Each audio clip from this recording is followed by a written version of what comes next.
Assalamualaikum warahmatullahi wabarakatuh. Salam sejahtera bagi kita semua. Om Swastiastu, Nama Budaya, Salam Kebajikan, Rahayu. Halo sahabat Persit, salam cinta dari kami, Persit Sriwijaya Podcast.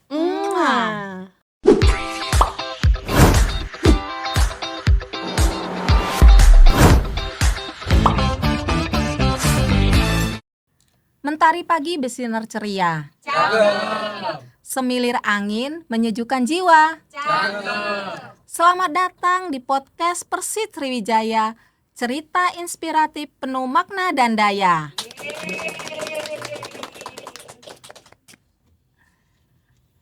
Izinkan kami memperkenalkan diri. Nama kecil kami Wiwi Indriasari, Seksi Penerangan dan Redaksi Urusan Audio Visual PD2 Sriwijaya, istri dari Letkol Infantri Fauzan Taher yang sekarang menjabat sebagai Wakapendam 2 Sriwijaya. Saya tidak sendiri, saya ditemani rekan saya.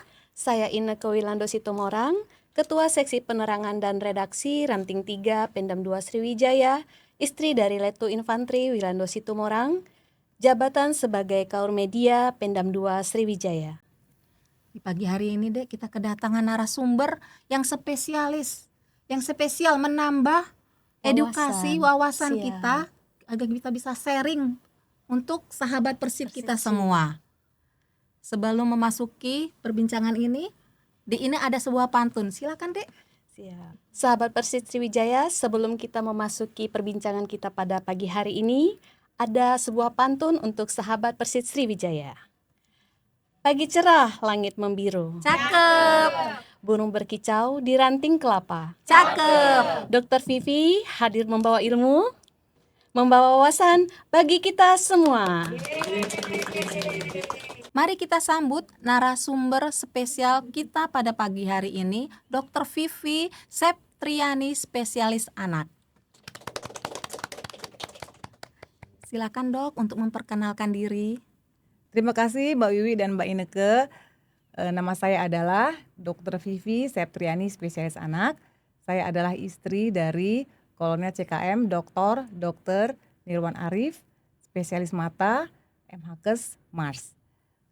Saya bekerja sebagai dokter spesialis anak di Rumah Sakit Dr. Bratanata, Rumah Sakit Kota Jambi, yaitu Rumah Sakit Abdul Manap, dan juga saya berpraktik sehari-hari di apotek KD Asipin di wilayah Kota Jambi. Kemudian saya juga mempunyai 2 orang anak, yaitu Muhammad Hanif yang saat ini sedang semester 6 di Fakultas Kedokteran Unsri, dan Muhammad Rafif yang saat ini sedang kelas SMA kelas 10 di SMA Negeri 3 Kota Jambi. Demikian Mbak Wiwi dan Mbak Ine perkenalannya. Terima kasih. Terima kasih dok sudah memperkenalkan diri, suatu kehormatan bagi kami semua untuk bisa bertatap langsung dengan dokter spesialis pada pagi hari ini. Selama ini kita hanya melihat dan mendengar dari media sosial dok, karena dokter sangat aktif di media sosial. Sekarang kita bisa bertatap langsung dan sharing tentang ilmu-ilmunya. Sangat beruntung sekali ya kita dek ya. Apalagi tema pada hari ini adalah ilmu yang untuk anak kita. Ilmu yang berguna anak, tumbuh kembang anak kita sejak dini. Ini dok, ada beberapa pertanyaan loh dok. Banyak sekali pertanyaan-pertanyaan yang mau diajukan ke dokter ya dok. Nggak apa-apa ya dok ya. Sesuai dengan temanya nih dok, tumbuh kembang anak. Yang dimaksud dengan tumbuh kembang anak itu apa ya dok? Sebagaimana kita ketahui ya bahwa tumbuh kembang anak itu sangat penting ya Mbak Wiwi dan Mbak Ine. Sedangkan definisi dari tumbuh kembang anak itu, nah kalau tumbuh itu adalah suatu proses yang berkaitan dengan fisik anak. Jadi kita melakukan pengukuran biasanya, yaitu berat badan, tinggi badan, dan lingkar kepala.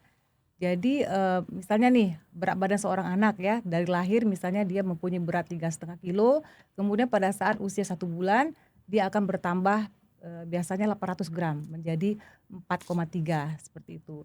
Kemudian tinggi badan anak misalnya dari lahir dia mempunyai tinggi badan 51 cm, kemudian pas bulan kedua, 3, 4 dia akan selalu bertambah. Jadi kemudian mengenai kembang ya Mbak ya. Mm-mm. Kalau kembang itu biasanya berkaitan dengan kemampuan si anak.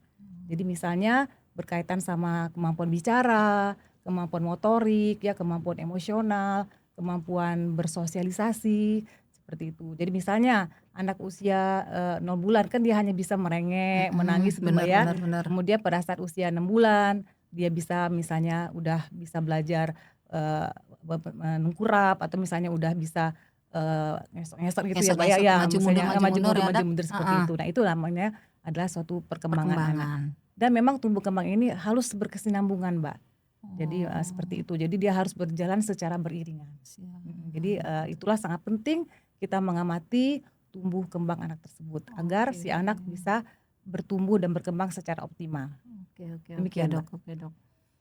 Kemudian dokter, untuk tumbuh kembang anak itu kenapa harus kita amati sejak dini dokter? Oke. Jadi memang ya kita sebagai orang tua memang sangat harus memperhatikan mengenai tumbuh kembang anak kita. Jadi memang agar kita bisa mengetahui keterlambatannya itu di mana. Oh. Jadi misal keterlambatannya. Jadi kalau misalnya kita mengetahui keterlambatan itu sejak dini, maka kita bisa mengatasinya dengan baik. Jadi misalnya nih seorang anak pada usia 9 bulan dia belum bisa babbling. Misalnya kita harus tahu kenapa anak ini, apa memang ada gangguan pendengaran, apa memang ada gangguan di anatomi di mulutnya gitu ya. Jadi dengan demikian kita mengetahui keterlambatan itu sejak dini, maka kita akan bisa mengatasinya. Tentu saja harus berkonsultasi ke orang yang berkompeten. Berkompeten ya, Dok. Demikian Mbak. Heeh. Mm-mm. Berarti ada tanda-tandanya, Dok ya, untuk mengalami keterlambatan itu. Betul Tanda-tandanya sekali. itu apa aja, Dok? Ya misalnya mengenai pertumbuhan kan, pertumbuhan. Misalnya nih seorang anak yang tidak bertambah berat badannya. Jadi misalnya makanya itu untuk anak di bawah 1 tahun itu memang harus dilakukan pemeriksaan tumbuhnya dan kembangnya.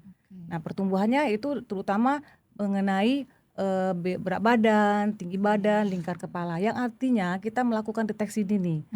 Jadi kalau kita melakukan deteksi dini ya, misalnya tentang berat badan aja nih, misalnya dalam waktu 2 kali berturut-turut dia tidak ada kenaikan berat badan, nah kita harus curiga kenapa ini terjadi ya, kenapa, apa saja penyebabnya, sehingga tidak berkelanjutan yang akan bisa kalau misalnya berat badan itu tidak dilakukan koreksi, itu akan ke tinggi badan biasanya Mbak. Jadi badannya akan menjadi pendek. Misalnya nih 6 bulan dibiarkan gitu ya, itu pertama-tama yang berpengaruh tinggi badan.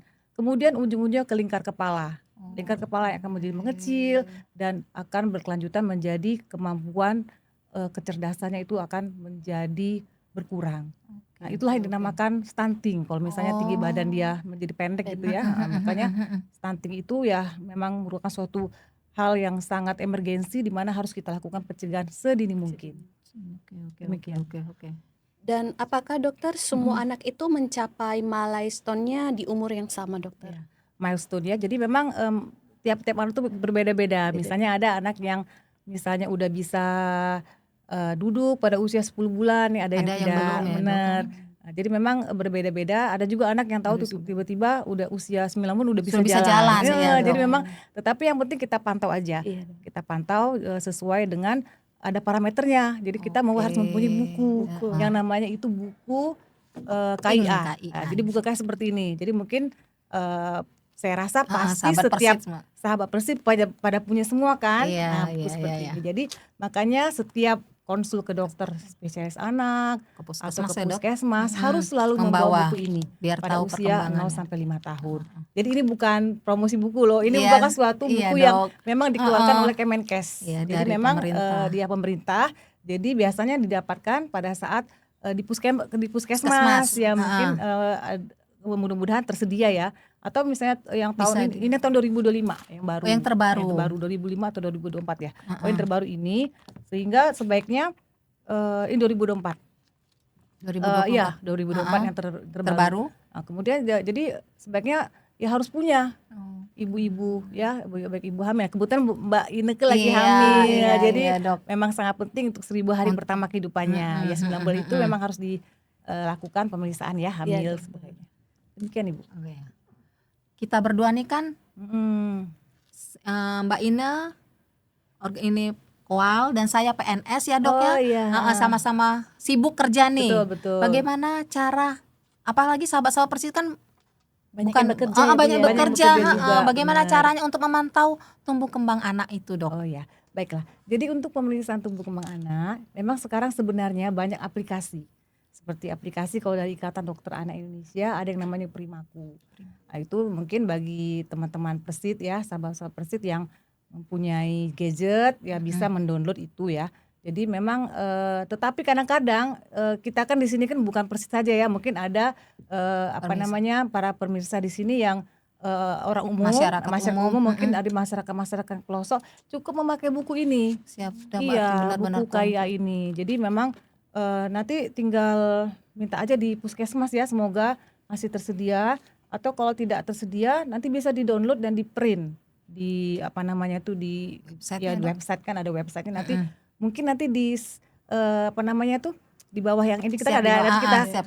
sediakan linknya Iya dok. supaya nanti sahabat Persit bisa Mendownload. dan ngeprint Ah. buku KIA ini. Ini keluaran dari Kemenkes. Nah, jadi memang dipakai dari seluruh Indonesia buku ini. Oke Ya. dok. Berarti Apalagi kita bisa memantau tumbuh Iya, kembang benar anak dari sekali. situ ya dok ya. Oke, saya jelaskan juga bahwa di sini kan ada yang namanya KMS ya, grafik ya dok grafik ya. BB per U. Ini kan kalau yang ini wajib harus dilakukan pemeriksaan dan plotting. Dan kemudian jangan hanya ini aja, tetapi juga untuk laki-laki ini warna biru ya, sahabat Persit, laki-laki warna biru dan untuk perempuan itu warnanya warna pink. Nah ini warna pink ya. Dan ini harus diisi supaya para ibu-ibu mempunyai panduan. Kalau misalnya ada keterlambatan berat badan 2 bulan betul-betul itu harus dilakukan Konsultasi pemeriksaan lagi. minimal ke puskesmas ya. Oke, Nah di dok. sini ada juga yang namanya BB per U udah sama seperti ini ya. Ada juga yang namanya TB per U. Ini untuk melihat apakah anak kita itu pendek atau normal atau tinggi. Ini ya TB per U nih, panjang badan menurut usia. Kemudian ada juga yang namanya BB per TB. BB per TB ini kan berat badan menurut tinggi badan, itu untuk mengetahui status gizi. Nanti kita lakukan plotting berat badan disesuaikan dengan tinggi badannya. Kalau misalnya di bawah -2 itu namanya gizi kurang. Kalau di bawah -3 itu namanya gizi buruk. Kalau -2 sampai ke -2 sampai ke 1 itu namanya gizi baik ya. Nah, jadi berarti di sini ada parameternya, sahabat Persit.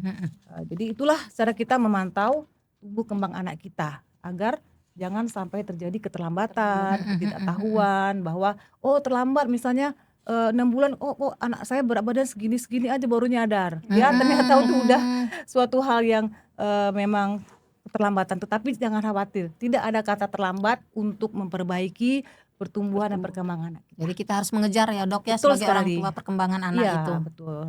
Berarti untuk kita yang ibu sahabat Persit yang bekerja tidak perlu khawatir lagi Tidak ya perlu Bu. khawatir Betul lagi. sekali. Ada parameternya kok, buku KIA. Kita rajin-rajin membuka buku KIA Pink Iya, itu. betul sekali. Dan Ya. jangan lupa dibawa pada saat pemeriksaan. Benar, ya. benar. Betul Dek, sekali Mbak benar. Ina. Iya.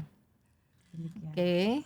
Kemudian dokter, zaman sekarang kan gadget itu sudah sangat Sudah di mana-mana pakai gadget. Betul, ya. bahkan anak-anak yang masih balita sekalipun sudah Kadang-kadang memakai gadget. benar, ya, udah Dok. mengetahui Sudah dok. mengetahui. Nah dokter, pertanyaannya apakah gadget tersebut mempengaruhi tumbuh kembang anak dokter? Sebenarnya pemakaian gadget itu tidak ada salahnya. Tetapi memang Ikatan Dokter Anak Indonesia telah memberikan panduan panduan bahwa untuk usia di bawah 2 tahun sebaiknya tidak diperkenalkan gadget. Baik itu gadget itu kan banyak macam, ada TV, Iya. ada HP, Benar. ada monitor komputer. Benar. Nah, itu sebaiknya di bawah 2 tahun itu tidak diperkenalkan sama sekali. Kecuali pada saat usia 6 sampai 12 bulan itu untuk video call. Bisa video call sama orang tua boleh. itu, Dok, ya? Boleh itu. Heeh. Kemudian ada juga rentang-rentang screen time, memang misalnya usia 2 tahun itu boleh, tetapi dengan batasan-batasan waktu tertentu. Nah, jadi memang pada saat di bawah 2 tahun itu sebaiknya tidak diperkenalkan gadget. Karena seperti kita ketahui itu bisa mengganggu, mengakibatkan keterlambatan bicara pada anak. Ada yang namanya Autisme gitu. sindroma autis. Ya, seperti itu. Pokoknya ada gangguan keterlambatan. Jadi ada anak-anak itu yang bisa berbicara jadi nggak bisa bicara. Oke, oke. Jadi memang karena dia ketergantungan sama gadget. Berarti bukan gadget aja ya doknya, TV. TV, Jadi harus betul. berinteraksi langsung kita Betul ya dok sekali. ya, orang Jadi, tua dengan anak. jadi harus selalu diajak komunikasi, jangan dia secara monolog gitu ya, monolog. Jadi harus ada betul. interaksi antara orang-orang sekitarnya. Gitu. Di sini berarti peran orang tua Tua nih sangat sangat penting untuk Betul tumbuh sekali, harus kembang anak. dikontrol gitu ya, tentang pemakaian gadget ini. Terus ini ada lagi dok, anak nih aktif dan ceria. Apakah itu sebagai acuan untuk tumbuh kembang anak dok? Baiklah. Jadi seorang anak ya aktif dan ceria itu sebenarnya bukan acuan ya, Mbak Wiwi. Jadi ada juga anak yang aktif, ceria, tahu-tahu nanti pas Hiperaktif kemampuan bahasanya kurang. Oke. Nah, jadi memang itu bukan suatu parameter kita untuk mengatakan tumbuh kembangnya secara baik. Jadi memang tumbuh kembang itu kan banyak parameternya, ada secara motorik tadi, kemudian bahasa, sosial, emosional, ya kemudian juga ada yang namanya seni gitu. Jadi memang holistik. Jadi kalau misalnya dia aktif dan ceria itu berarti berkaitan sama masalah fisik saja. Seperti itu. Jadi memang semuanya harus kita pantau sebagai orang tua kan, bagaimana kemampuan berkomunikasinya, bahasanya, sosialnya, seperti itu. Oke dok. Ya. Sekarang nih ada ini, oh iya dek, kemarin kan ada titipan tuh Titipan. pertanyaan dok Ya, dari boleh. ibu Dari dari sahabat sahabat. Persit dok. Ini ada yang menanyakan, dok, mungkin mengkiranya menjelaskan dok Ya. step by step tumbuh kembang anak dari 0 sampai usia 2 tahun. Terus apakah orang tua perkembangan itu kita mengetahui nih dok, anak 0 sampai usia 2 tahun anak kita itu sudah normal. Maksudnya step by stepnya tuh sudah normal. Ya. Seperti itu dok. Baik, jadi memang untuk mengetahuinya itu memang ada parameternya ya. Parameternya dari buku ini aja ada sebenarnya. Nah, tetapi secara umum ya saya bicarakan bahwa untuk usia misalnya nih usia 0 sampai 1 bulan, itu motorik kasarnya itu kan dia kan hanya bisa nangis gitu ya, hanya bisa kalau dia nggak nyaman, kalau dia udah nyaman dia mungkin dia akan tidur pulas gitu ya. Kemudian motorik halusnya dia akan ada refleks-refleksnya. Efek genggam terutama ya. Oh, bahkan anak-anak sering megang susu. Dia itu dok, masih susu normal. itu, dok, ya. Jadi dia masih normal. Kemudian bahasanya kan dia tadi hanya bisa mampu menangis aja, itu komunikasi sebenarnya. Kemudian sosial emosionalnya dia akan berespon terhadap suara. Misalnya misalnya dia agak nggak nyaman dia akan menangis. Nah, makanya kita kalau usia-usia pada saat bayi baru lahir itu ya harus mengeluarkan bahasa-bahasa yang lembut atau misalnya dengarkan ayat suci Al-Qur'an seperti itu ya supaya dia ya, dok, tenang ya seperti itu. Kemudian usia 2 sampai 3 bulan dia biasanya sudah bisa mulai mengangkat kepala, motorik kasarnya. Makanya untuk itu harus dilatih yang namanya tummy time. Tummy time. Jadi bahkan AAP atau American Academy of Pediatrics sendiri menyarankan tummy time itu dilakukan sejak bayi baru lahir. Tummy time itu tahu kan dengkurup gitu ya, ditenggurupkan itu sebanyak kira-kira 1 sampai 2 menit lah. Pada saat bayi baru lahir itu kita bisa tengkurupkan bayinya. Kemudian usia 3 sampai 3 bulan itu motorik halusnya dia sudah bisa buka tangannya gitu ya. Jadi biasanya dia udah melihat tangannya sendiri, udah bermain dengan tangannya gitu. Jadi bahasanya itu biasanya dia kuing itu artinya itu ngoceh sendiri ya, ya. benar ngoceh sendiri gitu ya. Itu kita diajak interaksi ya, dok, Iya sama anak benar, juga ya. dia sama si anak. Makanya kita harus ngajak dia berbicara gitu ya pada saat dia memakai ASI kan, diajak bicara aja, pokoknya yang lembut-lembut, sambil dia ngeliat, sambil bernyanyi gitu. Benar dok, benar. Supaya dia mendengar, komunikasi. Jadi makin banyak kosakata yang kita berikan kepada si anak itu dia akan menerima input. Nah gitu ya. Jadi memang harus komunikasi 2 arah. Kemudian biasanya dia sudah senyum sosial. Jadi dia tersenyum saat diajak bicara. Benar, kemudian dia bisa mengenali wajah orang tua. Itu biasanya pada saat usia 2 sampai 3 bulan. Udah bisa, makanya kita itu sering-sering gitu ya ngajak main-main gitu kan. Jadi komunikasi namanya. Nah, kalau usia 4 sampai 6 bulan itu motorik kasarnya dia sudah menegakkan kepala dengan Kepala. stabil. Makanya sering-sering dilakukan tummy time tadi. Tummy time. Kemudian biasanya dia sudah berguling, misalnya kanan kiri Iya, kanan iya, kiri iya, kan. iya. Nah, dan biasanya dia sudah mulai duduk dengan bantuan. Jadi biasanya Aha. dibantu tuh duduknya, dia belum bisa berdiri sendiri, belum Iya, bisa iya, duduk iya. sendiri kan. Nah, motorik halusnya dia biasanya sudah meraih dan menggenggam mainan. Dia biasanya kemudian memindahkan tangan dari satu, misalnya ada mainan bola misalnya kan, udah bisa mindahin dari satu tangan ke tangan yang lainnya. Kemudian untuk bahasa biasanya dia sudah bisa tertawa dan menirukan suara. Misalnya ya tetapi suaranya itu mendengar yang kita ini kan biasanya dia happy gitu, happy. Kemudian bisa dipanggil dia udah bisa noleh. Misalnya siapa namanya Ine itu ya misalnya nama bayi kita Udah langsung noleh dia, udah Dok, bisa ya? noleh itu. Makanya harus sering-sering panggil nama ya. Gitu. Sebenarnya banyak ini sebenarnya yang harus saya utarakan. Intinya seperti itu ya. Jadi usia 6 sampai 9 bulan biasanya dia sudah duduk tanpa bantuan, kemudian dia bisa mulai merangkak gitu ya. Motorik halusnya dia bisa menjepit makanya tapi harus hati-hati sih kan ada barang-barang kecil dia bisa nyari-nyari gitu. Ya. Nah, kemudian dari segi bahasanya biasanya dia sudah bisa mengucapkan baba, tata, Mama, dada, mama papa, gitu ya seperti itu. Yang simpel-simpel Yang ya, Dok, simpel-simpel. ya. Yang sering dia dengar Iya, ya, Bu. yang sering dengar kita. Betul. Kemudian udah kalau sosial emosionalnya dia udah takut sama orang asing. Ya orang asing takut misalnya. Contohnya aja waktu ada pasien berobat ke saya kan pada usia itu dia udah nggak mau, kadang tuh nangis. Itu sebenarnya suatu hal yang normal aja. Oh, nggak normal apa-apa. itu, Dok, ya. Nah, singkatnya itu kalau pada usia 18 bulan dia sudah bisa menyebutkan 2 kata. Nah, harus dicurigai jika seorang anak pada usia 18 bulan itu belum ada kata yang berarti. Misalnya mama papa aja dia nggak bisa ngucapin. Nah, itu harus dilakukan Keterlambatan itu, Dok, ya, berarti ya? kalau belum bisa ngucapin satu kata aja belum bisa ngucapin pada usia 18 bulan itu udah keterlambatan. Jadi Makanya segera memang konsultasi harus ya, Dok, ya. dipantau benar tuh tumbuh kembang anak kita. Itu secara ringkasnya. Jadi untuk lebih lengkapnya lagi Bunda bisa melihat di buku ini aja.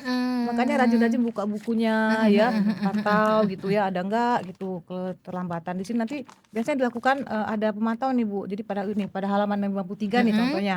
Usia 29 hari sampai 3 bulan. Ada enggak bayi bisa mengangkat kepala, bayi bisa menggerakkan kepala. Ada semua di sini. Tapi itu semua harus dilatih, Dok, ya.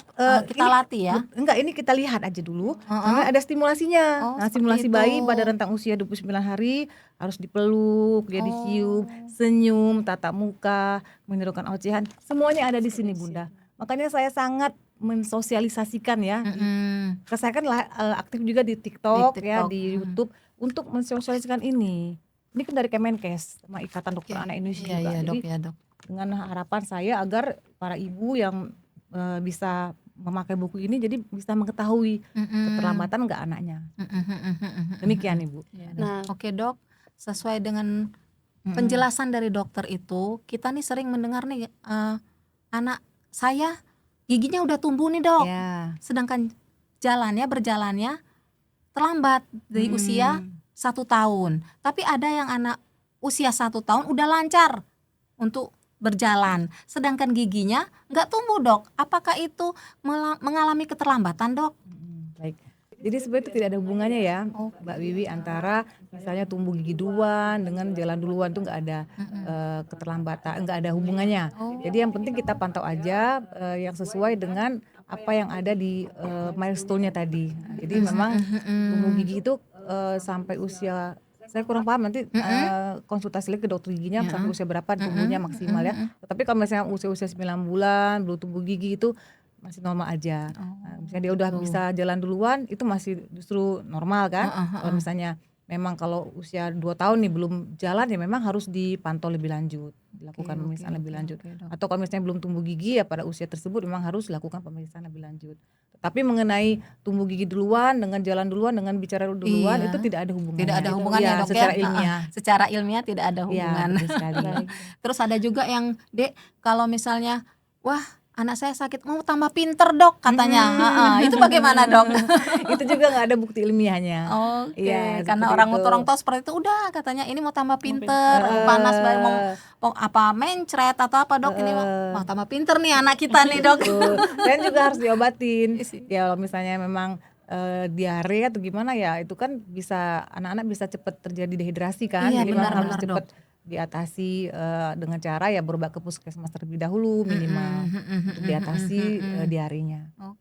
Oke Dok, banyak sekali ya Dek. Iya. Apalagi nih Dek, ada titipannya lagi pertanyaannya Nah, nih. ada lagi nih Dok, Iya. sahabat Persit kita bertanya, misalnya anak kita udah usia 2 tahun Dok, Iya. dia terlalu aktif, tapi pada saat kita bertanya, kita ajak bicara Komunikasi. atau komunikasi itu tidak fokus Oh begitu gitu ya. dokter. Kita ajak bermain juga tidak fokus begitu Ya. dokter. Apakah anak kita itu memiliki gejala Dok? Dan kita sebagai orang tua itu apa yang harus kita lakukan dokter jika kita melihat pada Baik. anak kita? Langkah-langkahnya Dok. Langkah-langkahnya ya. Memang kita sebagai orang tua harus mengetahui ya apa saja kira-kira yang tidak normal ya. Seperti usia 18 bulan dia nggak fokus. Apakah ada tanda-tanda yang lain? Misalnya dia belum bisa mengucapkan satu kata pun. Dia sosialisasi gimana? Apakah dia sering menjajar-jajarkan mainan? Apakah dia sering melakukan suatu perbuatan yang itu saja, misalnya suka flapping ya. Nah, itu merupakan gejala yang namanya sindroma autism ya, atau autism sindroma autistic disorder. Jadi memang itu harus dilakukan pemeriksaan ke dokter spesialis anak ya. Jadi untuk diketahui apa penyebabnya gitu. Tetapi kalau misalnya dia hanya aktif aja, dia bisa diajak komunikasi, itu namanya aktif, Aktif ya, dan Dok, bukan ya. termasuk ke dalam Jadi beda ya, gejala. Dok? Beda. Oke. Jadi yang penting dia itu bisa bicara, dia hanya aktif. Misalnya lari sana lari sini, terus ternyata dia sudah dibawa kolong. Iya, itu Dok, ya, Dok. itu aktif aja. Jadi memang diarahkan aja. Diarahkan. Nah, tetapi yang tadi kalau misalnya dia ada gangguan fokus, misalnya dia belum bisa mengucapkan satu kata pun, dan dia suka menjajar-jajarkan mainan atau selalu melakukan suatu perbuatan yang terus menerus, misalnya suka flapping, suka muter-muter. Nah, Iya. itu memang itu baru curiga itu. ke arah autism. Dia sindroma autism ya disorder atau ASD singkatan dari bahasa Inggrisnya, autism sindroma Bahasa ilmiahnya, Dok, ya? ASD. Iya, siap, Autism spectrum siap. disorder seperti itu. Memang harus dibawa ke dokter spesialis anak untuk dilakukan pemeriksaan lebih lanjut. Jadi kita harus mantau Dek. Iya. Harus mantau, benar-benar memantau anak kita dari sejak dini. Betul sekali. Biar kita tidak mengalami keterlambatan. Ya Dok ya. Agar keterlambatan itu bisa diperbaiki. Diperbaiki. Ya, benar. Iya. Terus Dok, ini lagi ada titipan pertanyaan. Sering nih anak kita nih kan panas nih. Ya. Nah, terus juga ada sering mendengar kasus anak-anak yang terkena gagal ginjal. Nah, itu kan kita kalau anak kita demam di rumah apa aja ada obatnya, kita untuk penanganan pertama langsung kita kasih nih Dok obat ke anak kita. Terus bagaimana caranya agar anak ini memiliki imun yang baik sehingga tidak gampang kena penyakit Dok. Terus makanan apa saja yang baik untuk tumbuh kembang anak? Oke, terima kasih. Jadi itu namanya tips anak sehat ya. Jadi memang untuk membuat anak sehat itu kita harus sejak dini ya, yang 1000 hari pertama kehidupan tersebut. Mbak Ine kan lagi hamil nih ya, jadi memang harus dijaga benar sampai nanti pas usia lahir dia harus diberikan ASI selama 6 bulan secara eksklusif ya, tanpa adanya susu formula. Kemudian itu jadi 0 sampai 6 bulan adalah ASI eksklusif. Kemudian pas usia 6 bulan ke atas itu kita berikan MPASI. Jadi MPASI-nya itu yang menu lengkap langsung, yang mengandung karbohidrat, protein, lemak, vitamin dan mineral, harus secara dengan proporsi yang seimbang. Terutama protein hewani seperti ikan, ayam, daging, dan harus memang disesuaikan dengan jadwalnya. Misalnya 6 bulan itu kan biasanya kita porsinya itu 70% 30%. Artinya 70% itu ASI, 30%-nya itu adalah MPASI. MPASI biasanya kalau pada saat awal-awal 6 bulan itu biasanya masih 2 kali sehari. Nah, itu menunya itu langsung menu lengkap. Yang mengandung, jadi jangan kita kasih misalnya kasih nasi putih aja atau kasih beras putih, itu salah. Jadi harus langsung misalnya kalau langsung ada ayamnya misalnya, ada jadi dicampur sayuran. Betul. Di situ ya Dok, teksturnya memang harus yang namanya puree atau disaring lagi disaring kalau kami betul, dulu Dok.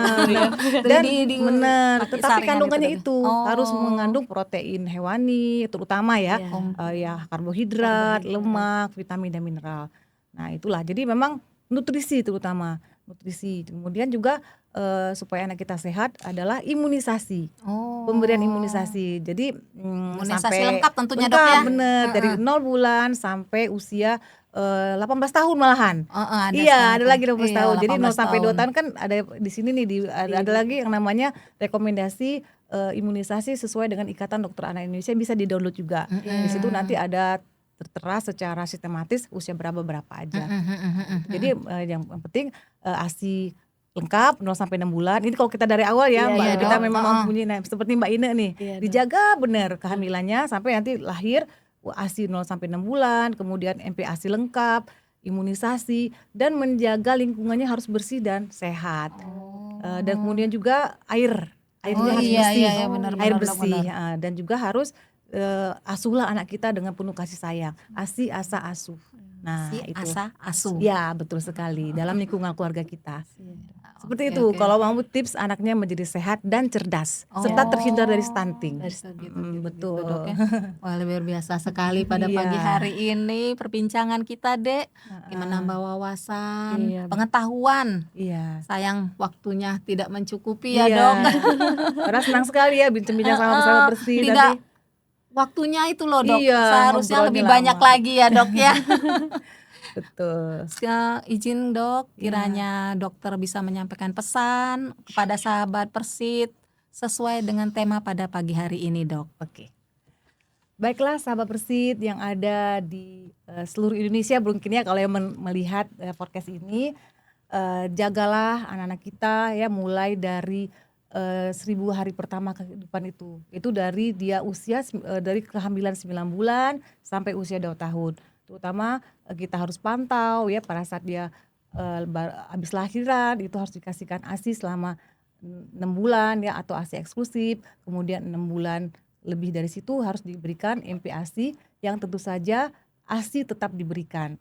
Kemudian lakukanlah imunisasi ya, dan juga serta lingkungan bersih dan sehat, serta juga pemberian air bersih.